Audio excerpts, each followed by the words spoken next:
الحمد لله الحمد لله الحمد لله وكفى والصلاة والسلام على محمد المصطفى أما بعد فأعوذ بالله من الشيطان الرجيم بسم الله الرحمن الرحيم إذا جاء نصر الله والفتح ورأيت الناس يدخلون في دين الله أفواجا فسبح بحمد ربك واستغفر إنه كان توابا صدق الله مولانا العظيم رب اشرح لي صدري ويسر لي أمري واحلل عقدة من لساني يفقه قولي مولاي صل وسلم دائما أبدا على حبيبك خير الخلق كلهم هو الحبيب الذي ترجى شفاعته لكل هول من الأهوال مقتهم فسهل يا إلهي علينا كل صعب بحرمة سيد الأبرار سهل الصلاة والسلام عليك يا رسول الله الصلاة والسلام عليك يا حبيب الله الصلاة والسلام عليك يا نبي الله وعلى آلك وصحابك یا نور اللہ۔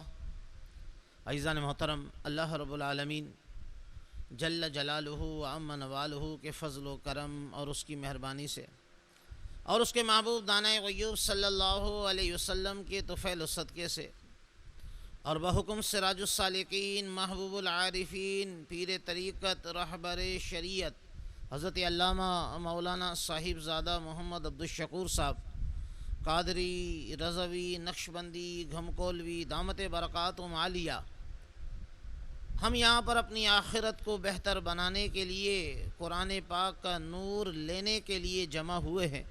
اللہ تعالی ہماری اس حاضری کو اپنی بارگاہ میں قبول فرمائے۔ جو کچھ ہم کہیں سنیں یاد رکھ کر اس پر عمل کرنے کی اور دوسروں تک پہنچانے کی سعادت عطا فرمائے۔ اللہ کے محبوب دانہ غیوب صلی اللہ علیہ وسلم اسے دعا دیتے ہیں کہ اللہ تبارک و تعالی اس کا چہرہ تر و تازہ رکھے، جو میرے کلام کو سنے، یاد کرے، اس پر عمل کرے اور اسے دوسروں تک پہنچائے۔ عزیزان محترم، اگر ہم شاد و آباد رہنا چاہتے ہیں، دنیا اور آخرت کی کامیابی حاصل کرنا چاہتے ہیں، تو نیکی کی دعوت کے ذریعے، انفرادی کوشش کے ذریعے سنتوں کا نور مشرق سے لے کر مغرب تک، شمال سے لے کر جنوب تک پہنچائیں۔ عزیزان محترم، قرآن مجید فرقان حمید کی جو سورہ مبارکہ آپ کے سامنے تلاوت کرنے کا شرف حاصل کیا ہے، یہ قرآن مجید فرقان حمید کی آخری مکمل صورت ہے جو نازل ہوئی۔ سرکار دو عالم علیہ السلام کو اس سورہ مبارکہ میں خوشخبری دی گئی ہے کہ ان قریب اسلام کی روشنی مشرق سے لے کر مغرب تک اور شمال سے لے کر جنوب تک پہنچ جائے گی اور لوگ دین اسلام میں فوج در فوج داخل ہو جائیں گے۔ تو اے محبوب صلی اللہ علیہ وسلم، جب اللہ تبارک و تعالی آپ کو فتح و نصرت عطا فرمائے، اللہ تبارک و تعالی کے فضل و کرم اور اس کی مہربانی سے لوگ دین اسلام کو قبول کرنا شروع کر دیں، آپ کی غلامی کا پٹا اپنے گلے میں ڈال دیں، تو آپ اللہ عز و جل کی تسبیح، پاکی اور اس کی جناب میں استغفار کریں۔ عزیزان محترم، اس سے پہلے کہ میں اس کے متعلق کچھ تفسیری نکات آپ کی خدمت میں عرض کروں، قرآن مجید فرقان حمید کی اس سورہ مبارکہ کا ترجمہ آپ کی خدمت میں پیش کرتا ہوں۔ اللہ تبارک و تعالی نے ارشاد فرمایا، اذا جاء نصر اللہ والفتح ورأيت الناس يدخلون في دين الله أفواجا فسبح بحمد ربك واستغفر إنه كان توابا۔ اعلی حضرت امام اہل سنت مجدد دین و ملت مولانا الشاہ احمد رضا خان فاضل بریلوی علیہ رحمت الرحمن اپنے شعرائے آفاق ترجمہ قرآن کنز الایمان شریف میں اس کا ترجمہ کچھ اس طریقے سے کرتے ہیں کہ جب اللہ عز و جل کی مدد اور فتح آئے اور لوگوں کو تم دیکھو کہ اللہ عز و جل کے دین میں فوج فوج داخل ہوتے ہیں، تو اپنے رب عز و جل کی ثنا کرتے ہوئے اس کی پاکی بولو، اس سے بخشش چاہو، بے شک وہ بہت توبہ قبول کرنے والا ہے۔ عزیزان محترم، اس سورہ مبارکہ میں اللہ تبارک و تعالی نے نبی محترم، نبی آخر الزمان، اپنے محبوب محمد مصطفیٰ صلی اللہ علیہ وسلم کو خوشخبری دی ہے کہ ان قریب اللہ تبارک و تعالی کی مدد آنے والی ہے۔ اللہ تبارک و تعالی آپ کو فتح و نصرت عطا فرمانے والا ہے، اور وہ مکہ جہاں پر مسلمانوں پر ظلم و ستم کیا جا رہا ہے، تشدد کیا جا رہا ہے، جہاں پر کلمہ توحید پڑھنے والوں پر ظلم و ستم کی آندھیاں چلائی جا رہی ہیں، عزیزان محترم یہ خوشخبری دی جا رہی ہے کہ اب مکۃ المکرمہ فتح ہو رہا ہے، اور آپ دیکھیں گے کہ فوج در فوج لوگ اسلام میں داخل ہو رہے ہیں، آپ کی خدمت میں حاضر ہوں گے اور اللہ تعالیٰ کی وحدانیت اور آپ کی رسالت صلی اللہ علیہ وسلم کی گواہی دیں گے۔ عزیزان محترم، اب میں یہاں پر آپ کی خدمت میں کچھ تفسیری نکات عرض کر رہا ہوں۔ جب یہ سورہ مبارکہ نازل ہوئی، سرکار دو عالم علیہ الصلوۃ والسلام نے جب مکۃ المکرمہ کو فتح کیا، دنیا کی تاریخ گواہ ہے، جب کسی ملک کو فتح کیا جاتا ہے، کسی علاقے کو فتح کیا جاتا ہے، تو لاکھوں جانیں ضائع ہو جاتی ہیں، لاکھوں کا خون بہتا ہے، جب جا کے وہاں پر فتح ملتی ہے۔ لیکن اللہ کے محبوب دانۂ غیوب صلی اللہ علیہ وسلم نے مکۃ المکرمہ کو اس طرح فتح فرمایا کہ خون بھی نہیں بہا اور مکۃ المکرمہ فتح ہو گیا۔ اس کے بعد سارا جزیرہ عرب فوج در فوج، وہاں کے جو قبیلے ہیں، اللہ کے محبوب کائنات کے مالک مختار جناب احمد مجتبیٰ جناب محمد مصطفیٰ صلی اللہ علیہ وسلم کی بارگاہ میں حاضر ہوتے رہے اور اسلام کو قبول کرتے رہے۔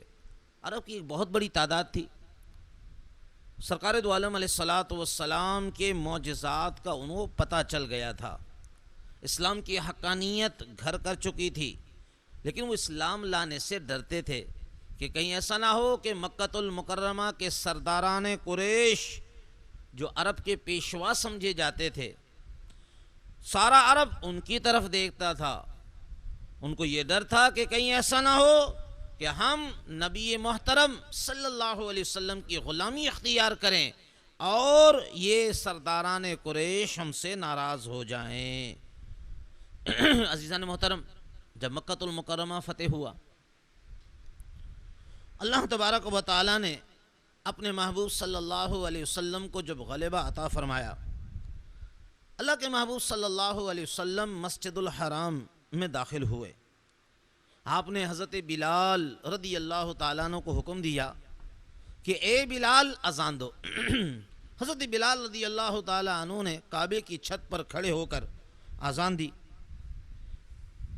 پورے مکۃ المکرمہ میں حضرت بلال رضی اللہ تعالیٰ عنہ کی آواز گونجی. آپ نے انتقام لینے کے بجائے، لوگوں کا خون بہانے کے بجائے یہ اعلان فرما دیا وَمَن دَخَلَهُ كَانَ آمِنًا. اعلیٰ حضرت امام اہل سنت مجدد دین و ملت مولانا شاہ احمد رضا خان فاضل بریلوی علیہ رحمت الرحمن اپنے شعراء آفاق ترجمہ قرآن کنز الایمان شریف میں اس کا ترجمہ کچھ اس طریقے سے کرتے ہیں کہ جو اس میں داخل ہو جائے وہ امن میں آ جائے. تو عزیزان محترم، آپ نے فرما دیا جو حرم میں داخل ہو گیا وہ امن میں آ گیا. جس نے اپنے گھر کے دروازے بند کر دیے وہ اسے امن حاصل ہے. جس نے ہتھیار ڈال دیے وہ امن میں آ گیا. جو ابو سفیان کے گھر میں داخل ہو گیا اس کو بھی امن حاصل ہے. معافی کا عام اعلان ہے. بڑے بڑے سرداران قریش آج خوف زدہ ہیں. انہیں اپنے کرتوت سامنے نظر آ رہے ہیں، اپنے ظلم و تشدد یاد آ رہے ہیں کہ انہوں نے صحابہ کرام پر کیا کیا ظلم و ستم کیے. لیکن آج اللہ کے محبوب نے اعلان فرما دیا لا تثریب علیکم اليوم. آج تم پر کوئی پکڑ نہیں، آج تم سے کوئی انتقام نہیں لیا جائے گا. عزیزان محترم، ہے کوئی ایسا فاتح، ہے کوئی ایسا جرنیل، ہے کوئی ایسا ملک کو فتح کرنے والا جس نے اپنے دشمنوں پر قابو پاتے ہوئے قدرت انتقام رکھتے ہوئے باوجود طاقت اور قدرت کے اپنے جانی دشمنوں کو معاف کر دیا؟ تو یہ تاریخ انسانیت اس بات پر شاہد ہے، گواہ ہے کہ کائنات کے مالک و مختار جناب احمد مجتبی، جناب محمد مصطفیٰ صلی اللہ علیہ وسلم نے اپنے جانی دشمنوں کو معافی دے دی. تو عزیزان محترم، ہمارے لیے بھی ہے کہ ہم بھی اپنے دشمنوں کو معاف کر دیں. یہ عفو درگزر کی بہترین مثال ہے. دیکھیے، آج ہم اپنے دشمنوں کو اس لیے معاف کر دیتے ہیں کہ آج ہم میں طاقت نہیں، قدرت نہیں. ہاں، اگر ہم میں طاقت ہو اور قدرت ہو، اس کے باوجود ہم اپنے دشمن کو معاف کر دیں تو یہ اللہ کے محبوب دانہ غیوب صلی اللہ علیہ وسلم کی سنت کریمہ ہے. تو عزیزان محترم، اللہ کے محبوب صلی اللہ علیہ وسلم نے یہ مثال قائم کر دی کہ آپ نے اپنے جانی دشمنوں کو معاف کر دیا. جب آپ مکۃ المکرمہ میں داخل ہوئے، سر جھکا ہوا ہے، اونٹنی پر سوار ہے، آنکھوں سے اشک بہہ رہے ہیں، اور آپ قرآن پاک کی یہ آیت مقدسہ اِنَّا فَتَحْنَا لَكَ فَتْحًا مُبِينًا. اعلیٰ حضرت امام اہل سنت مجدد دین و ملت مولانا شاہ احمد رضا خان فاضل بریلوی علیہ رحمت الرحمن اپنے شعراء آفاق ترجمہ قرآن کنز الایمان شریف میں اس کا ترجمہ کچھ اس طریقے سے کرتے ہیں کہ اے محبوب صلی اللہ علیہ وسلم، ہم نے آپ کو فتح عطا فرمائی، روشن فتح. تو عزیزان محترم، اقتدار اور طاقت ہونے کے باوجود اللہ کے محبوب صلی اللہ علیہ وسلم نے اپنے دشمنوں کے ساتھ رحمت کا معاملہ کیا. اچھا، اس کا نتیجہ کیا ہوا؟ اللہ کے محبوب نے جب عام معافی دے دی تو بڑے بڑے سرداران قریش جو اسلام دشمنی میں بہت کٹر تھے، انہوں نے اللہ کے محبوب دانہ غیوب صلی اللہ علیہ وسلم کی غلامی کو اختیار کر لیا، اللہ کی وحدانیت کو تسلیم کر لیا اور اسلام کے اندر وہ داخل ہو گئے. عزیزان محترم، آپ ایک اندازہ لگا لیجئے، سرکار دو عالم علیہ الصلوۃ والسلام کے اس عمل نے بہت سارے لوگوں کے لیے اسلام کا راستہ آسان فرما دیا. یہی نہیں، بلکہ جو دوسرے قبائل تھے عرب کے، وہ بھی فوج در فوج اسلام میں داخل ہو گئے، ان کی اکثریت بھی اسلام قبول کرنے میں کامیاب ہو گئی۔ یاد رکھ لیجئے ایک قافلہ جو یمن سے آیا، اس میں 700 افراد پر یہ قافلہ مشتمل تھا۔ سرکار دو عالم علیہ الصلوۃ والسلام کے ہاتھوں پر بیعت کی اور اسلام قبول کیا۔ صلو علی الحبیب صلی اللہ علی محمد وعلی آلہ وصحابہ وبارک وسلم۔ توبوا الی اللہ، استغفر اللہ۔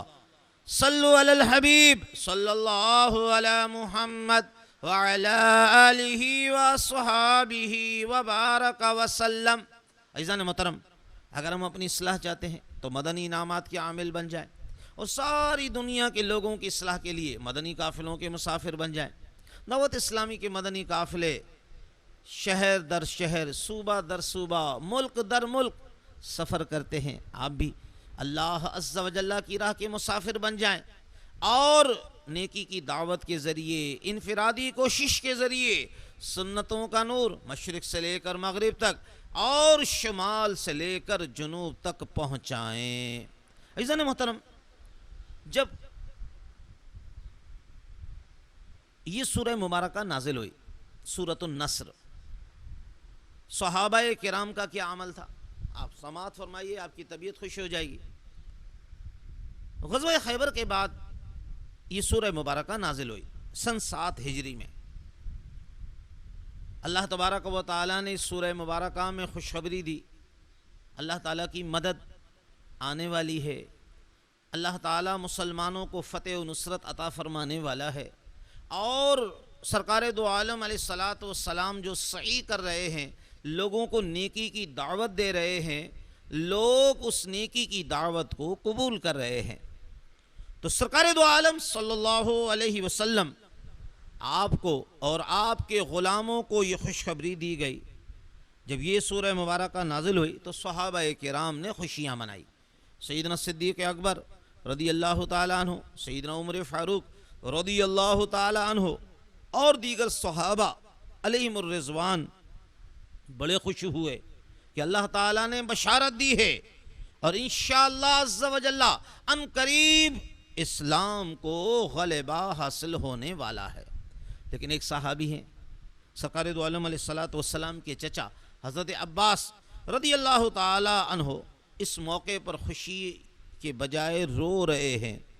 اللہ کے محبوب نے پوچھا صلی اللہ علیہ وسلم، کیا بات ہے، کیوں رو رہے ہو؟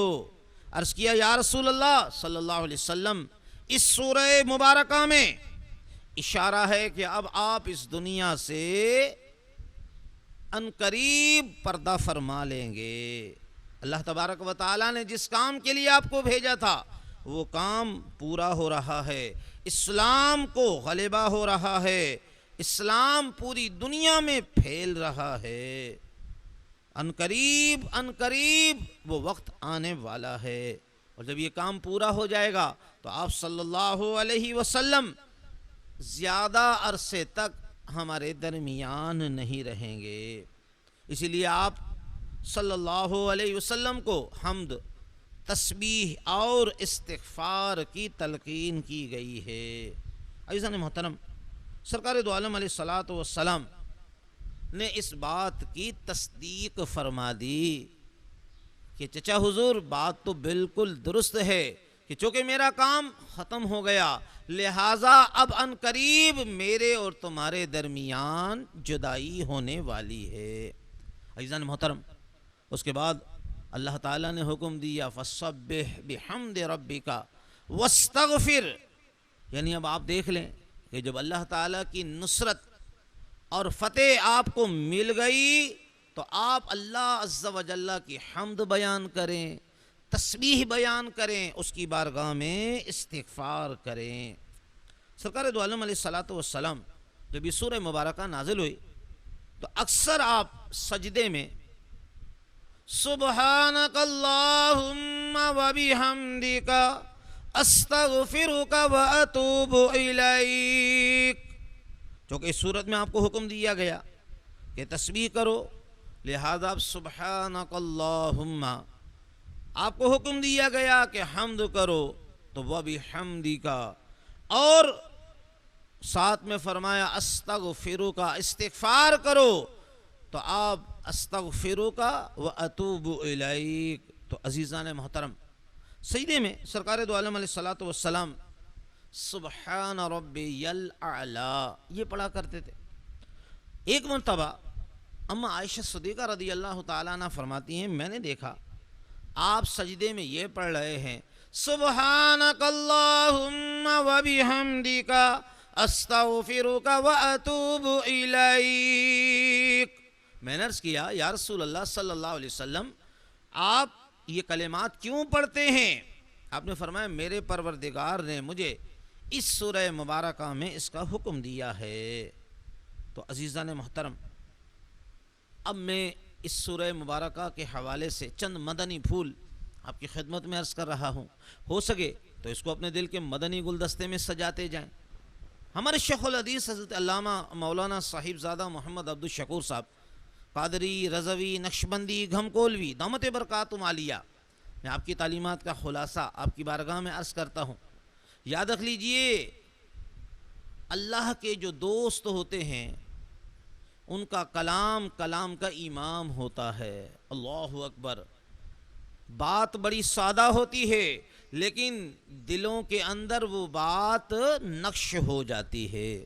اللہ کرے ہم اس ارادے کے ساتھ کہیں اور سنیں کہ ہم خود بھی عمل کریں اور نیکی کی دعوت کے ذریعے، انفرادی کوشش کے ذریعے قرآن کا نور مشرق سے لے کر مغرب تک اور شمال سے لے کر جنوب تک پہنچائیں۔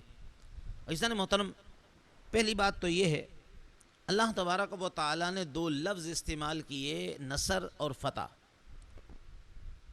یعنی اللہ عز و جل کی مدد آ جائے اور فتح آ جائے۔ اب دیکھیے ہوتا تو یہ کہ اذا جاء والفتح، کہ جب مکہ مکرمہ کی فتح حاصل ہو جائے تو یہ کام کرو، لیکن اللہ تبارک و تعالیٰ نے دو لفظ استعمال کیے، فتح اور نصرت۔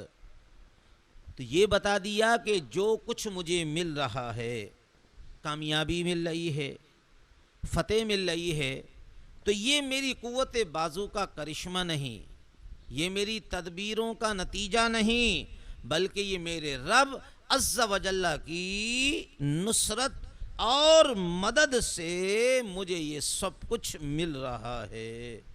عزیزان محترم، ہمیں کسی بھی شعبے میں کامیابی حاصل ہو، اس کو ہم اپنی قوت کا کرشمہ قرار نہ دیں، اور یہ نہ سوچیں کہ میں نے بڑا تیر مار لیا، میں نے بڑا عجیب کارنامہ انجام دے دیا، بلکہ اس کو اللہ تعالیٰ کی طرف منسوب کیا جائے کہ میرے رب عز و جل نے میری مدد فرمائی اور اللہ تبارک و تعالیٰ نے مجھے توفیق عطا فرمائی۔ یاد رکھ لیجئے ہم اس سورہ مبارکہ کے ذریعے ہماری یہ تربیت کی جا رہی ہے کہ ہر کام کو اللہ تبارک و تعالیٰ کی طرف نسبت کی جائے کہ میرے رب عز و جل کی مدد، اس کی رحمت اور اس کی ہدایت پر مجھ سے یہ کام ہوا۔ مثلا ایک آدمی روزگار پہ جا رہا ہے، اب اس کو روزگار مل گیا۔ کوئی آدمی قرض کی ادائیگی چاہ رہا ہے، اس کا قرض ادا ہو گیا۔ کوئی اولاد کا طلبگار ہے، اولاد مل گئی۔ کوئی شادی کرنا چاہتا ہے، اس کی شادی ہو گئی۔ کوئی مکان لینا چاہتا ہے، اسے مکان مل گیا۔ کوئی شہرت کا طلبگار ہے، کوئی علم دین حاصل کرنے کا طلبگار ہے۔ غرض یہ کہ جس کی جو چاہت ہے اللہ تعالیٰ نے اس کی چاہت کو پورا کر دیا، تو وہ اس چاہت کو اپنی طرف نسبت نہ کرے بلکہ اللہ تبارک و تعالیٰ کی توفیق اور اس کی مدد کی طرف منسوب کرے۔ حضرت سلیمان علیہ السلام کو اللہ تعالیٰ نے کیا کچھ شان عطا فرمائی۔ آپ نے یہ نہیں فرمایا کہ یہ سب کچھ میری طاقت کا نتیجہ ہے، بلکہ آپ نے کیا فرمایا، ھذا من فضل ربی، یہ سب کچھ کیا ہے، میرے رب کا مجھ پر فضل ہے۔ تو جب رب مہربانی کرتا ہے، رب مدد کرتا ہے، رب رحمت کا نزول فرماتا ہے تو سارے معاملات آسان ہو جاتے ہیں۔ یہاں ایک اور مثال لے لیجئے، ایک شخص بیمار ہے، اب وہ ڈاکٹر کے پاس گیا، ڈاکٹر نے کوئی دوائی تجویز کی اور اس کو شفا ہو گئی، تو اب دوا کے اندر یہ تاثیر نہیں، بلکہ تاثیر کس بات میں ہے؟ رب عز و جل نے اپنے فضل و کرم اور مہربانی سے اس دوائی میں شفا کی تاثیر رکھ دی۔ ورنہ ایسا ہوتا ہے ایک ہی دوائی ایک آدمی کو فائدہ دے رہی ہے اور اسی دوائی سے جو دوسرا شخص اس مرض میں مبتلا ہے اس کو کوئی فائدہ نہیں ہو رہا۔ تو مطلب یہ ہے کہ اللہ تبارک و تعالی نے اس دوا کے اندر اس شخص کے لیے شفا کی تاثیر رکھ دی اور دوسرے شخص کے لیے شفا کی تاثیر نہیں رکھی۔ تو عزیزان محترم، ہمیں کوئی بھی کامیابی ملے، کوئی بھی ہمارا کام بن جائے تو ہم یہ سمجھ لیں کہ یہ رب عز و جل کی مجھ پر مہربانی ہے۔ صلو علی الحبیب صلی اللہ علی محمد وعلی آلہ وصحابہ وبارک وسلم۔ توبوا الی اللہ، استغفر اللہ۔ صلو علی الحبیب صلی اللہ علی محمد وعلی آلہ وصحابہ وبارک وسلم۔ عزیزان محترم، دوسرا جو ہمیں سبق دیا جا رہا ہے وہ یہ ہے کہ جب ہمیں فتح مل جائے، اللہ تعالیٰ کی مدد آ جائے، ہمارا بگڑا ہوا کام سنور جائے، ہماری چاہت اللہ تعالیٰ پورا کر دے، تو ہمیں کیا کرنا چاہیے؟ نمبر ایک، ہمیں اللہ تبارک و تعالیٰ کی طرف ہم نے اس بات کی نسبت کر دی، نمبر ایک۔ نمبر دو، کامیابی کے بعد ہمیں کیا کرنا ہے؟ سرکار دو عالم علیہ الصلوۃ نے تلقین فرمائی اپنے غلاموں کو، فَسَبِّحْ بِحَمْدِ رَبِّكَ وَاسْتَغْفِرْ، یعنی جب تمہاری چاہت پوری ہو جائے تو اللہ تعالیٰ کی تسبیح بیان کرو، اللہ تعالیٰ کی حمد کرو، اس کا شکر ادا کرو اور اس کی جناب میں استغفار کرو۔ عزیزان محترم، دو کام کرنے کا حکم ہے، ایک اللہ تعالیٰ کی حمد اور اس کی تسبیح بیان کرنی ہے، اور دوسرا استغفار کرنا ہے۔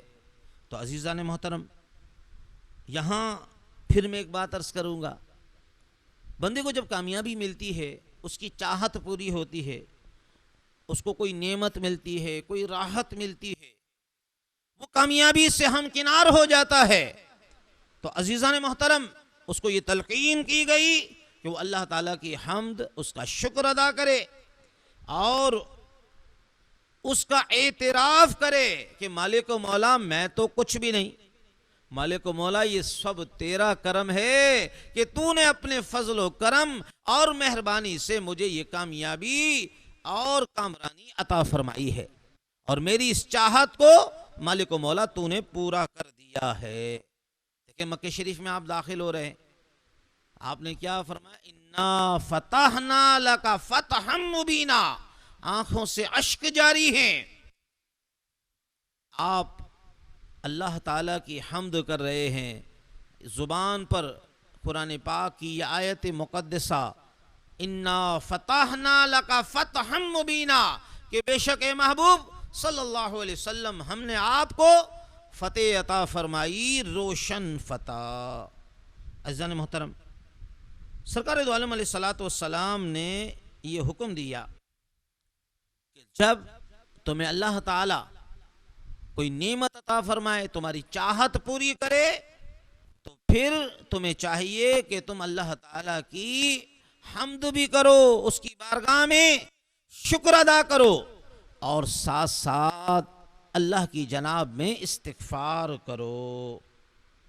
یہاں ہمارے شیخ الحدیث حضرت علامہ مولانا صاحب زادہ محمد عبدالشکور صاحب قادری رضوی نقشبندی گھمکولوی دامت برکاتہم عالیہ، میں آپ کی تعلیمات کا خلاصہ عرض کر رہا ہوں، ہو سکے تو اس کو اپنے دل کے مدنی گلدستے میں سجاتے جائیں۔ یاد رکھ لیجئے، شکر، اللہ کی حمد و ثنا، اس کی پاکی بیان کرنا، شکر ادا کرنا ایک ایسا عمل ہے جس کے فوائد دنیا میں بھی اور آخرت میں بھی۔ جسمانی طور پر بھی اور روحانی طور پر بھی اللہ تبارک و تعالی اس کی برکت عطا فرما رہا ہے۔ قرآن پاک میں آتا ہے لَإِن شَكَرْتُمْ لَأَزِيدَنَّكُمْ، جب تم اللہ کی بارگاہ میں شکر ادا کرو گے اللہ تعالیٰ تمہاری اس نعمتوں میں مزید اضافہ فرمائے گا۔ وَلَئِن كَفَرْتُمْ إِنَّ عَذَابِي لَشَدِيدٌ، اور اگر ناشکری کرو گے تو یاد رکھو میرا عذاب بڑا سخت ہے۔ آیت مبارکہ میں وعدہ ہے، کس کا وعدہ ہے؟ رب کا وعدہ ہے۔ رب ساری طاقتوں کا، ساری قدرتوں کا مالک ہے، اس کے خزانے میں کسی چیز کی کمی نہیں۔ بھائی تو اللہ کا شکر ادا کر، اللہ کا وعدہ ہے میں اس نعمتوں میں مزید اضافہ کر دوں گا، اور اگر تو نے ناشکراپن کیا، تو نے میرا شکر ادا نہیں کیا، تو پھر میں اس نعمت کو تجھ سے لے لوں گا۔ شکر کرنے کا آخرت میں فائدہ کیا ہے؟ اللہ تعالیٰ نے شکر گزار بندے کے لیے جنت رکھی ہے۔ اس کے نتیجے میں اللہ تعالیٰ نے انسان کو شیطان سے محفوظ رکھا ہے۔ یاد رکھ لیجئے جب بندہ شکر ادا نہیں کرے گا تو تکبر کا شکار ہو جائے گا، خود پسندی کا شکار ہو جائے گا، اور یہ تکبر بے شمار بیماریوں کی جڑ ہے۔ قرآن مجید فرقان حمید میں آتا ہے جب اللہ تبارک و تعالی نے شیطان کو اپنی بارگاہ سے نکالا، قال فخرج منہا فإنک رجیم، اللہ تبارک و تعالی نے فرمایا اے مردود تو یہاں سے نکل جا، تو میری بارگاہ میں مردود ہے، میری رحمتوں سے محروم ہے۔ اللہ تبارک و تعالیٰ کی بارگاہ میں اس مردود نے کیا کہا؟ اللہ اکبر، اس نے خدا کی بارگاہ میں یہ کہا ثم لآتینہم من بین ایدیہم ومن خلفہم وعن ایمانہم وعن شمائلہم، میں ان کے آگے سے بھی آؤں گا، ان کے پیچھے سے بھی آؤں گا، ان کے دائیں سے بھی آؤں گا، ان کے بائیں سے بھی آؤں گا، وَلَا تَجِدُ أَكْثَرُهُمْ شَاكِرِينَ، آپ ان میں سے اکثر لوگوں کو شکر گزار نہیں پائیں گے، کیونکہ میرے حملوں کے نتیجے میں وہ شکر ادا کرنے سے غافل ہو جائیں گے۔ تو پتہ یہ چلا کہ شیطان آگے سے بھی، پیچھے سے بھی، دائیں سے بھی، بائیں سے بھی انسان کو بہکاتا ہے، اور اس کے حملوں سے وہی شخص بچ سکتا ہے جو رب عز و جل کا شکر ادا کرتا ہے، اور جو اللہ تعالیٰ کا شکر ادا نہیں کرتا وہ شیطان کے حملے کا شکار ہو جاتا ہے۔ اسی لیے ہمارے اکابر اہل سنت فرماتے ہیں تمہیں اللہ تعالیٰ کا شکر ادا کرتے رہنا چاہیے۔ مثلا موسم اچھا ہے، آپ اللہ کی بارگاہ میں شکر ادا کریں، اللہم لک الحمد ولک الشکر۔ اچھا لباس پہنا، آپ نے اللہ کا شکر ادا کیا، اللہم لک الحمد ولک الشکر۔ بیوی اچھی ہے، اللہ کا شکر ادا کیا، اولاد فرما بردار ہے، ذہین و فطین ہے، اللہ کا شکر ادا کریں، روزگار اچھا ہے، عزت اور شہرت ہے، اللہ عز و جل اور اس کے محبوب صلی اللہ علیہ وسلم کی اطاعت اور فرما برداری ہے، اللہ کا شکر ادا کریں۔ اللہم لک الحمد ولک الشکر، اے اللہ ساری تعریفیں تیرے لیے اور سارا شکر تیرے لیے۔ تو صبح شام تک جو نعمتیں مل رہی ہیں اللہ تبارک و تعالیٰ کا شکر ادا کرنے کی عادت بنائیے، انشاءاللہ اس کی برکت سے وہ نعمت ضائع ہونے سے محفوظ ہو جائے گی، بلکہ اللہ تعالیٰ اس نعمت میں مزید اضافہ فرما دے گا۔ عزیزان محترم، شکر ایک عظیم عبادت ہے۔ اچھا یہ خفیہ عبادت ہے، دیکھ ہم نماز پڑھیں گے لوگ دیکھتے ہیں۔ اللہ تعالیٰ نے حضرت داؤد علیہ السلام کی شان بیان فرمائی، انہو کان عبدا شکورا۔ اعلیٰ حضرت امام اہل سنت مجدد دین و ملت مولانا شاہ احمد رضا خان فاضل بریلوی علیہ رحمت الرحمن اپنے شعراء آفاق ترجمہ قرآن کنز الایمان شریف میں اس کا ترجمہ کچھ اس طریقے سے کرتے ہیں کہ بے شک وہ شکر گزار بندہ تھا کہ ہر وقت اللہ عز و جل کے شکر میں مشغول رہتا تھا۔ عزیزان محترم، اب ایک بہت بڑا یہ عظیم عمل ہے، اس کے بارے میں دوسروں کو پتہ بھی نہیں چلتا، لیکن اگر ہم نماز پڑھیں، دیگر اعمال کریں تو ریاکاری کا احتمال ہے، لیکن شکر ایک ایسی عبادت ہے کہ کسی کو پتہ ہی نہیں چلے گا کہ کیا انجام عبادت پا گئی، یعنی کیا عبادت ہم نے کر لی۔ عزیزان محترم، دل ہی دل میں ہم نے شکر ادا کیا، کسی کو کانوں کان پتہ نہیں چلا، بندہ ریاکاری سے بچ گیا، بندہ تکبر سے محفوظ ہو گیا، اور اللہ تعالیٰ کی رحمتوں کا وہ حقدار ہو گیا۔ صلو علی الحبیب صلی اللہ علی محمد وعلی آلہ وصحابہ وبارک وسلم۔ توبوا الی اللہ، استغفر اللہ۔ صلو علی الحبیب صلی اللہ علی محمد وعلی آلہ وصحابہ وبارک وسلم۔ عزیزان محترم، اگر ہم اپنی اصلاح چاہتے ہیں تو مدنی انعامات کے عامل بن جائیں۔ مدنی انعامات ہیں کیا؟ مدنی انعامات ایک ولی کامل کا ایک بہترین تحفہ ہے جو انسان کی اخلاقی تربیت حاصل کرنے کا ایک بہترین ذریعہ ہے، اور مدنی قافلے سنتوں کا نور مشرق سے لے کر مغرب تک، شمال سے لے کر جنوب تک پہنچانے کا ایک بہترین ذریعہ ہے۔ عزیزان محترم، اس سورہ مبارکہ میں جو دوسری بات عرض کی گئی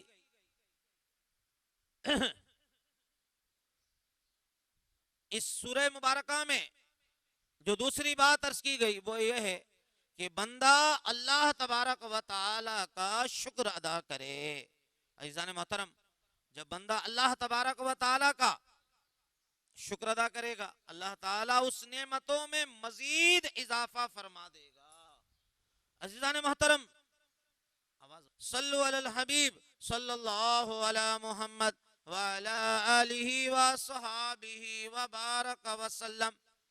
اس سورہ مبارکہ میں اللہ تعالیٰ نے تیسری جو بات ہے وہ ہے استغفار، یعنی بندہ اللہ تعالیٰ کی مدد اور نصرت جب اسے مل جائے تو اللہ کی حمد و ثنا کرے اور پھر اللہ کی جناب میں استغفار کرے۔ اچھا، ایک سوال یہ پیدا ہوتا ہے، بندہ استغفار کیوں کرتا ہے؟ استغفار ذہن میں یہ بات آتی ہے کہ صاحب جب کوئی گناہ ہو جائے، کوئی غلطی ہو جائے تو بندہ اللہ کے حضور معافی طلب کرتا ہے، اے اللہ عز و جل مجھ سے یہ قصور ہو گیا، اپنی رحمت سے مجھے معاف کر دے۔ لیکن سرکار دو عالم علیہ الصلوۃ والسلام، آپ کا ہر عمل اللہ کے حکم سے ہے۔ قرآن پاک میں آتا ہے وَمَا يَنْطِقُ عَنِ الْهَوَىٰ إِنْ هُوَ إِلَّا وَحْيٌ يُوحَىٰ۔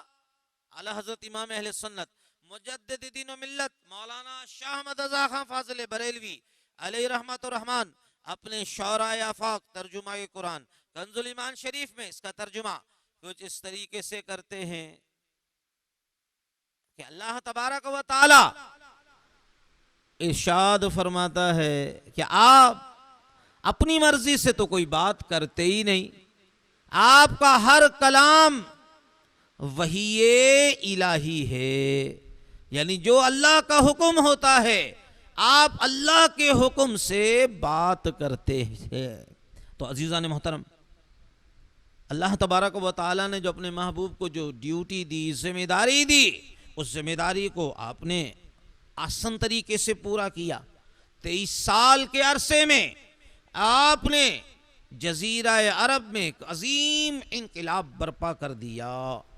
عقل حیران ہے، جو قوم جہالت میں ڈوبی ہوئی ہے، بات بات پر قتل و غارت گری کا بازار گرم ہے، کفر و شرک کی نحوست برس رہی ہے، دن میں بھی رات سے زیادہ تاریکی ہے۔ اللہ اکبر، اپنی لڑکیوں کو زندہ درگور کیا جا رہا ہے۔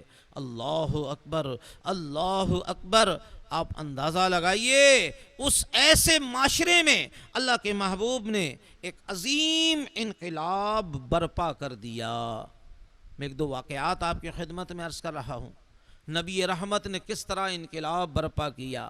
دیکھیے سرکار دو عالم علیہ الصلوۃ والسلام، آپ نے شراب کے متعلق جب حرمت کا اعلان ہوا، یہاں ایک بات ذہن میں رکھ لیجئے، جب انسان کسی بات کا عادی ہو جاتا ہے تو اس کا چھوڑنا بڑا مشکل ہے۔ ایک آدمی تمباکو کھائے، نسوار کا استعمال کرے، سگریٹ پیے، یا کوئی بھی نشہ ہو، اگر وہ اس کی عادت بن جائے تو اس عادت کا چھوڑنا بہت مشکل ہے۔ اب سب سے خطرناک عادت ہے وہ شراب کے نشے کی ہے۔ آدمی شرابی بن جائے، اور شراب اہل عرب کی گھٹی میں پڑی ہوئی تھی۔ کوئی ایسا شخص تھا جو شراب نہ پیتا ہو، چند ایک صحابہ کے جنہوں نے زمانہ جاہلیت میں بھی شراب نہیں پی۔ عزیزان محترم، ورنہ اکثریت ایسی تھی جو شراب پینے کی عادی تھی۔ اچھا، آج پوری دنیا میں لوگ یہ چاہتے ہیں کہ لوگ شراب چھوڑ دیں، لیکن اس میں کامیاب نہیں ہو رہے۔ ایک مرتبہ یورپ میں شراب چھڑانے کی تحریک چلی، اس کے نتیجے میں اور زیادہ شراب کی وبا پھیل گئی۔ لیکن سرکار دو عالم علیہ الصلوۃ والسلام نے جب اپنے غلاموں کی تربیت فرمائی، اب آپ اندازہ لگائیے تربیت کا کیا عالم ہے۔ اللہ اکبر، رحمت للعالمین صلی اللہ علیہ وسلم نے کس طرح اپنے غلاموں کی تربیت کی۔ جب شراب کی حرمت کا حکم آیا، صحابہ کرام بیان کرتے ہیں، ہم ایک محفل میں موجود ہیں، شراب کا دور چل رہا ہے۔ حضرت انس رضی اللہ تعالیٰ عنہ فرماتے ہیں، میں سب کو شراب پلا رہا تھا، اچانک سرکار دو عالم علیہ الصلوۃ والسلام نے آپ کے حکم پر ایک منادی کی آواز آئی، سن لو کہ شراب آج سے حرام قرار دی گئی۔ حضرت انس فرماتے ہیں یہ اعلان سنا، اور سنتے ہی جس شخص کے ہاتھ میں شراب کا پیالہ تھا، اگر وہ منہ کے قریب پہنچ چکا تھا، اس نے یہ گوارا نہیں کیا کہ ایک گھونٹ اور پی لے، بلکہ اسی وقت پیالے کو پھینک دیا۔ اس کے بعد کسی نے شراب کو ہاتھ نہیں لگایا، مٹکے توڑ دیے۔ مدینہ المنورہ کی گلیوں میں پانی کی طرح شراب بہنے لگی۔ سرکار دو عالم علیہ الصلوۃ والسلام کی تربیت کا یہ ایک بہترین انداز تھا۔ اللہ اکبر، صحابہ کرام سنتے بھی تھے اور عمل بھی کرتے تھے۔ کاش ہم بھی سنیں اور عمل کریں۔ ہمارا یہ حال ہے کہ ہم سنتے تو ہیں لیکن عمل کی طرف ہماری توجہ نہیں۔ اے کاش ہم بھی نبی محترم صلی اللہ علیہ وسلم کی احادیث کریمہ کو سنیں، یاد رکھیں اور اس کو اپنی زندگی پر نافذ کریں۔ ایک اور واقعہ آپ کی خدمت میں عرض کرتا ہوں۔ اہل عرب کے اندر بے حیائی اور فحاشی کا بازار گرم تھا۔ ایک صحابی ہیں حضرت مدثر بن ابی بکر رضی اللہ تعالیٰ عنہ، وہ فرماتے ہیں زمانہ جاہلیت میں ایک عورت کے ساتھ میرے تعلقات تھے، بڑے گہرے تعلقات تھے، لیکن جب میں نے اسلام قبول کیا اس کے بعد ایک مرتبہ وہ مجھے ملی، اس نے مجھے اپنی طرف مائل کرنے کی کوشش کی، کہا کہ ہمارا تمہارا بڑا دوستانہ تھا، تمہارے سے بڑے دنوں میں ملاقات ہوئی ہے، آج دل یہ چاہتا ہے کہ سابقہ زندگی کی یاد تازہ کریں۔ حضرت مدثر بن ابی بکر رضی اللہ تعالی عنہ نے فرمایا میں کسی کا غلام ہوں، میں غلام مصطفیٰ ہوں، میں نے نبی آخر الزمان کائنات کے مالک و مختار جناب احمد مجتبیٰ جناب محمد مصطفیٰ صلی اللہ علیہ وسلم کی غلامی کا پٹا اپنے گلے میں ڈال دیا ہے، میں نے اسلام قبول کر لیا ہے، اب مجھ سے یہ توقع مت رکھنا کہ میں یہ بے حیائی کا کام کروں گا۔ اللہ اکبر، اللہ اکبر. وہ عورت بڑی حیران ہوئی. اس نے کہا تم وہی مدثر ہو میرے ساتھ اتنی محبت رغبت اور عشق کا مظاہرہ کرتے تھے؟ حضرت مدثر نے کہا کہ مجھے میرے رب نے ہدایت دی ہے، اب میں اسلام لا چکا ہوں، نبی کی غلامی کا پٹا میرے گلے میں ڈل چکا ہے. اس خاتون نے کہا میں تیرے بغیر نہیں رہ سکتی، لہٰذا ایسا کرو تم میرے ساتھ نکاح کر لو. حضرت مدثر نے کہا تم مشرک ہو، میں ایمان والا ہوں، مجھے نہیں معلوم کہ تمہارے ساتھ نکاح ہو سکتا ہے یا نہیں. میں اللہ کے محبوب صلی اللہ علیہ وسلم سے پوچھتا ہوں، اگر انہوں نے اجازت دی تو بے شک میں تم سے نکاح کر لوں گا، اگر اجازت نہیں دی تو میں تمہارے ساتھ نکاح نہیں کر سکتا. چنانچہ حضرت مدثر بن ابی بکر رضی اللہ تعالیٰ عنہ سرکار دو عالم صلی اللہ علیہ وسلم کی بارگاہ میں حاضر ہوئے. قرآن پاک کی آیت مقدسہ نازل ہو گئی، وَلَا تَنْكِحُوا الْمُشْرِكَاتِ حَتَّى يُؤْمِنْ وَلَأَمَةٌ مُؤْمِنَةٌ خَيْرٌ مِّن مُشْرِكَةٍ وَلَوْ أَعْجَبَتْكُمْ. اعلی حضرت امام اہل سنت مجدد دین و ملت مولانا شاہ احمد رضا خان فاضل بریلوی علیہ رحمت الرحمن اپنے شعراء آفاق ترجمہ قرآن کنز الایمان شریف میں اس کا ترجمہ کچھ اس طریقے سے کرتے ہیں کہ کسی مشرک عورت سے نکاح مت کرو جب تک وہ ایمان نہ لائے، اور ایک مومن باندی مشرک آزاد عورت سے بہتر ہے. حضرت مدثر نے جا کر اس خاتون سے کہہ دیا کہ مجھے میرے رب نے اجازت نہیں دی، لہٰذا میں تم سے نکاح نہیں کر سکتا. عزیزان محترم، اب میں آپ سے ایک سوال کرتا ہوں، کیسا انقلاب تھا؟ شراب لوگوں نے چھوڑ دی، فحاشی اور بے حیائی لوگوں نے چھوڑ دی، جاہلیت کے کام لوگوں نے چھوڑ دیے. جو لوگوں کے لیے چور و ڈاکو تھے اب وہ لوگوں کے رہنما بن گئے، ہدایت والے بن گئے، لوگوں کو اللہ اور اس کے رسول عز و جل و صلی اللہ علیہ وسلم کی بارگاہ میں لانے والے بن گئے. اللہ اکبر. میں آپ سے ایک سوال کر رہا ہوں، کیا یہ انقلاب کوئی گناہ تھا؟ نہیں، بلکہ سرکار دو عالم علیہ السلام نے جب پورے عرب کے معاشرے کو پاکیزہ بنا دیا، اللہ اکبر، ان کے اندر آخرت کی فکر پیدا کر دی، انسانوں کو انسان بنا دیا، درندگی کو بربریت کو ختم کر دیا، اللہ اکبر، سرکار دو عالم صلی اللہ علیہ وسلم نے یہ سارا کام کیا. اللہ تعالیٰ نے حکم دیا اے محبوب استغفار کرو. پتہ یہ چلا اللہ نے اپنے محبوب دانۂ غیوب صلی اللہ علیہ وسلم کے ذریعے ہماری یہ تربیت فرمائی کہ جب تم کوئی اچھا کام بھی کرو تو بھی اللہ کے حضور استغفار کرو، اللہ تعالیٰ سے معافی مانگو. دیکھیں ہمارے آقا و مولا صلی اللہ علیہ وسلم نے ہماری تربیت فرمائی ہے.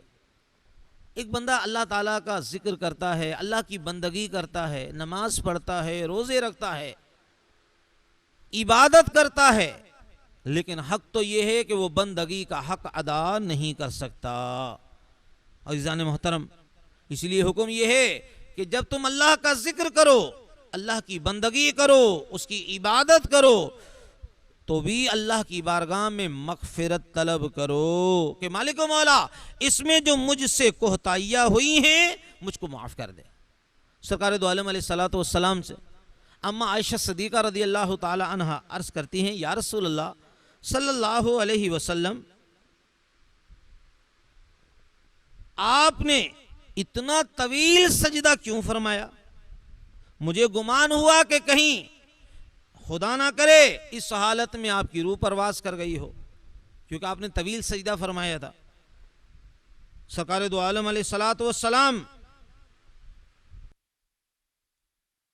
جب آپ صلی اللہ علیہ وسلم سے یہ معلوم کیا عزیزان محترم، تو سرکار دو عالم علیہ السلام نے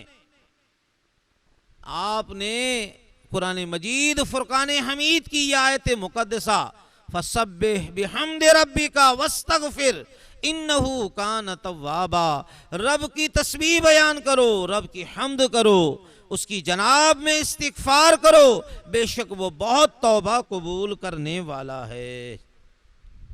عزیزان محترم، اللہ تبارک و تعالیٰ کی بارگاہ میں آپ عرض کرتے ہیں ما عبدنا کا حق عبادتک ما عرفنا کا حق معرفتک، اے اللہ میں تیری عبادت کا حق ادا نہ کر سکا اور آپ کی معرفت کا حق ادا نہ کر سکا۔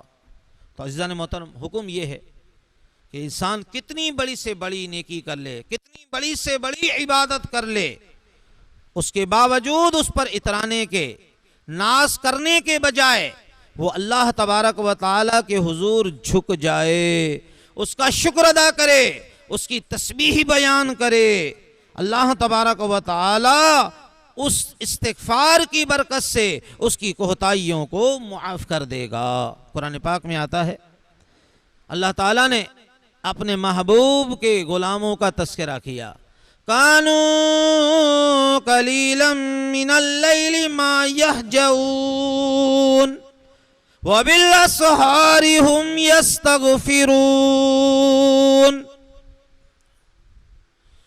یہ نیک بندے رات کو بہت کم سوتے ہیں، یعنی عبادت میں مشغول رہتے تھے، اور سحر کے وقت اللہ تبارک و تعالی سے استغفار کرتے تھے۔ اما عائشہ صدیقہ رضی اللہ تعالی عنہ عرض کرتی ہیں یا رسول اللہ صلی اللہ علیہ وسلم، یہ سحری کے وقت کس چیز سے استغفار کرتے ہیں؟ کوئی گناہ تو کیا نہیں۔ آپ صلی اللہ علیہ وسلم نے فرمایا وہ اپنی عبادت سے استغفار کرتے ہیں، اے اللہ عز و جل عبادت کرنے میں جو کوتاہی ہوئی میں اس پر استغفار کرتا ہوں۔ تو عزیزان محترم، آپ صلی اللہ علیہ وسلم کی سنت کریمہ ہے، جب سرکار دو عالم علیہ السلام نماز سے فارغ ہوتے تو 3 مرتبہ استغفر اللہ استغفر اللہ استغفر اللہ آپ پڑھا کرتے۔ تو پتہ چلا یہ نماز پڑھنا کوئی گناہ تھوڑی ہے، بلکہ اللہ تعالیٰ کی عبادت کی، پھر بھی آپ اللہ کی بارگاہ میں استغفار کر رہے ہیں کہ مالک و مولا جیسی نماز پڑھنی چاہیے تھی میں نے ویسی نماز نہیں پڑھی، نماز کا جیسا حق تھا وہ حق میں ادا نہ کر سکا، اس لیے مالک و مولا میں تیری جناب میں استغفار کرتا ہوں اور آپ سے معافی طلب کرتا ہوں۔ لہذا صحیح طریقہ تو یہ ہے ہر عبادت کے بعد 2 کام کریں، ایک شکر ادا کریں اور دوسرا استغفار کریں۔ جب بندہ شکر ادا کرتا ہے کہ مالک و مولا تیرا شکر ہے، میں کہاں میری اوقات کیا، مالک و مولا تو نے مجھے اپنے فضل و کرم اور مہربانی سے مجھے نیک عمل کی توفیق عطا فرمائی، اے اللہ تیرا شکر ہے، اور پھر استغفار کرے کہ مالک و مولا جو عبادت کرنے کا حق تھا وہ میں ادا نہ کر سکا، اے اللہ تو میری اس کوتاہی کو معاف فرما دے۔ اب میں یہاں ایک بڑی مزیدار بات آپ کی خدمت میں عرض کر رہا ہوں۔ سیدنا صدیق اکبر رضی اللہ تعالیٰ عنہ جو سلسلہ عالیہ نقش بند کے امام ہیں، غار یار ہیں، غار مزار ہیں، امیر المومنین ہیں، اللہ کے محبوب صلی اللہ علیہ وسلم نے فرمایا صدیق میرا غلام ہے۔ صدیق اکبر ان کی صحابیت قرآن سے ثابت ہے۔ صدیق اکبر رضی اللہ تعالیٰ عنہ آج بھی سرکار دو عالم علیہ السلام کے پہلو میں آرام فرما رہے ہیں۔ آپ کا ایک مقولہ ہے، ہو سکے تو اس کو اپنے دل کے مدنی گلدستے میں سجائیے۔ آپ فرماتے ہیں کہ اگر کوئی شخص نماز پڑھے، سلام پھیرنے کے بعد 2 کلمات کہے، الحمدللہ اور استغفر اللہ، الحمدللہ اور استغفر اللہ، تو شیطان کہتا ہے اس نے میری کمر توڑ دی۔ الحمدللہ جب اس نے کہا اے اللہ تیرا شکر ہے کہ مجھے تو نے نماز کی توفیق عطا فرمائی، اور جب وہ کہتا ہے استغفر اللہ کہ مالک و مولا میری نماز میں جو کوتاہیاں ہوئی ہیں یا اللہ تو اس کوتاہی کو معاف کر دے، تو شیطان کہتا ہے اس نے میری کمر توڑ دی. کیونکہ انسان کو شیطان دو طریقے سے بہکاتا ہے. یا تو وہ تکبر پیدا کرتا ہے کہ تو نے عبادت کر کے بڑا کارنامہ انجام دیا ہے. دیکھ دوسرے لوگ تو نماز بھی نہیں پڑھتے, تو نے نماز پڑھی ہے. دیکھ تو ان کے مقابلے میں نیک ہے. تقابل پیدا کرتا ہے, کمپیریزن پیدا کرتا ہے. یاد رکھ لیجئے گا یہ اللہ کا احسان ہے کہ اس نے ہمیں اپنا ذکر کرنے کی, اپنی بارگاہ میں آنے کی, محفل درود و سلام میں حاضر ہونے کی سعادت عطا فرمائی, سنتوں کا نور پھیلانے کی سعادت عطا فرمائی. اس میں ہمارا کوئی کمال نہیں. یہ رب کی مہربانی ہے کہ اس نے اپنے دین کی نشر و اشاعت میں ہمارا حصہ لکھ لیا. اور دوسری بات یہ ہے عزیزان محترم, اللہ تبارک و تعالی ہمارے حال پر رحم فرمائے. جب بندہ یہ کہتا ہے کہ مالک و مولا استغفار پڑھتا ہے, تو شیطان ایک طریقے سے تو یہ بہکاتا, تکبر پیدا کرتا ہے. دوسرا یہ کہ یار یہ جو تو نے نماز پڑھی ہے, یہ نماز تیری ہے کیا؟ یہ تو خالی اٹھک بیٹھک ہے, اس میں نہ خشوع ہے نہ خضوع ہے, اور تیری تو کامل توجہ بھی نہیں. تو عزیزان محترم پھر وہ یہ کہتا ہے کہ یہ اٹھک بیٹھک سے کیا فائدہ؟ ایسی نماز جس میں روح نہ ہو, ایسی نماز جس میں ذوق اور شوق نہ ہو, ایسی نماز پڑھنے کا کیا فائدہ؟ لیکن جب بندہ کہتا ہے استغفر اللہ, مالک و مولا مانا کہ جو عبادت کرنے کا حق تھا وہ میں ادا نہ کر سکا, جو تیری معرفت کا حق تھا وہ میں ادا نہ کر سکا, مالک و مولا میری اس کوتاہی کو معاف کر دے. تو بندہ اللہ کا شکر بھی ادا کر رہا ہے اور استغفار بھی پڑھ رہا ہے. اس کی دو برکتیں اسے حاصل ہوں گی. ایک تو یہ اللہ تعالیٰ مزید اسے نیک عمل کی توفیق عطا فرمائے گا, اور استغفار کی برکت سے اللہ تبارک و تعالیٰ اس کی ظاہری اور باطنی جو خرابیاں ہیں اپنے فضل و کرم اور مہربانی سے دور فرما دے گا. عزیزان محترم, میاں مولانا روم رحمۃ اللہ علیہ مثنوی شریف میں ایک واقعہ لکھا ہے. آپ اس واقعے کو اپنے دل کے مدنی گلدستے میں سجائیے. ایک بزرگ تھے, روزانہ نماز تہجد کے لیے وضو فرماتے, نماز تہجد ادا فرماتے. ان کا ایک شاگرد تھا, وہ بھی ان کی خدمت میں ہمیں وقت حاضر رہتا تھا. اللہ تعالیٰ کے نیک بندوں کی آزمائش ان کے معیار کے مطابق ہوتی ہے. ایک دن نماز تہجد کے لیے اٹھے, وضو کیا, ایسا محسوس ہوا آسمان سے یہ آواز آ رہی ہے, یہ تو کیا محنت کر رہا ہے, نہ تیرا وضو قبول ہے, نہ تیری نماز قبول ہے, نہ تیرا رکوع قبول ہے, نہ تیرا سجدہ قبول ہے. انہوں نے اپنے کانوں سے خود یہ آواز سنی, شاگرد نے بھی یہ آواز سنی, لیکن ہمیشہ کی طرح پورے اطمینان سے وضو کیا, نماز ادا کی. دوسرے دن پھر نماز تہجد کے لیے اٹھے, وضو کرنے لگے, وہی آواز آئی, یہ تو کیا محنت کر رہا ہے, نہ تیرا وضو قبول ہے, نہ تیری نماز قبول ہے, نہ تیرا قیام قبول, نہ تیرا رکوع, نہ تیرا سجود قبول. ان بزرگ نے یہ آواز سنی, لیکن حسب معمول انہوں نے اطمینان سے وضو کیا, نماز ادا کی. جب نماز سے فارغ ہوئے, شاگرد نے کہا حضرت یہ 2 دن سے آواز آ رہی ہے, نہ تیری نماز قبول, نہ تیرا قیام قبول, نہ تیرا سجدہ قبول, آپ اتنی مشقت کیوں کر رہے ہیں؟ اب جواب میں ان بزرگ نے جواب دیا, بھائی وہ چاہیں قبول کریں یا نہ کریں, اگر کوئی دوسرا دروازہ ہو تو بتاؤ, میں وہاں چلا جاؤں. دروازہ تو صرف ایک ہی ہے, وہ قبول کریں یا نہ کریں. اگر وہ قبول نہیں بھی کریں تو معافی انہی سے مانگنی ہے, استغفار انہی سے کرنا ہے, رجوع انہی سے کرنا ہے. لا ملجأ ولا منجا من اللہ الا الیہ, میں اللہ تعالیٰ سے بھاگ کر کہیں نہیں جا سکتا, اللہ تعالیٰ ہی کے دامن میں پناہ لینا ہوگی, چاہے وہ قبول کریں یا نہ کریں, یہ ان کا کام ہے. میرا کام تو یہ ہے کہ میں اس در کو نہیں چھوڑوں گا, اس در کو کھٹکھٹاتا رہوں گا. جب ان بزرگ نے یہ جواب دیا دوبارہ آسمان سے آواز آئی، اے میرے بندے تیرا وضو بھی قبول ہے، تیری نماز بھی قبول ہے، تیرا رکوع بھی قبول، تیرا سجدہ بھی قبول۔ مولانا روم رحمت اللہ علیہ نے یہ واقعہ نقل کرتے ہوئے فرمایا اگرچہ تیرے عمل میں کوئی خاص ہنر تو نہیں، پھر بھی تیرے اس کہنے سے تیرا عمل ہم نے قبول کیا، کیونکہ ہمارے علاوہ تیری کوئی اور پناہ گاہ نہیں ہے۔ در حقیقت یہ اللہ کی طرف سے آزمائش تھی اور وہ اس آزمائش میں پورا اترے۔ تو عزیزان محترم، اس سورہ مبارکہ کا خلاصہ یہ ہے کہ اللہ تعالیٰ کی جب مدد آئے، جب اس کی طرف سے فتح آئے، اللہ اکبر، تو بندے کو چاہیے کہ بندہ اللہ تعالیٰ کی تسبیح بیان کرے، اللہ تبارک و تعالیٰ کی حمد بیان کرے، اس کی جناب میں استغفار کرے، اللہ تبارک و تعالیٰ اس کی توبہ کو قبول فرمائے گا۔ تو عزیزان محترم، ہماری بھی ذمہ داری ہے، اگر اللہ تعالیٰ ہماری چاہت پوری کر دے، ہماری من کی مراد پوری کر دے، تو ہم اس کی نسبت رب کی طرف کریں۔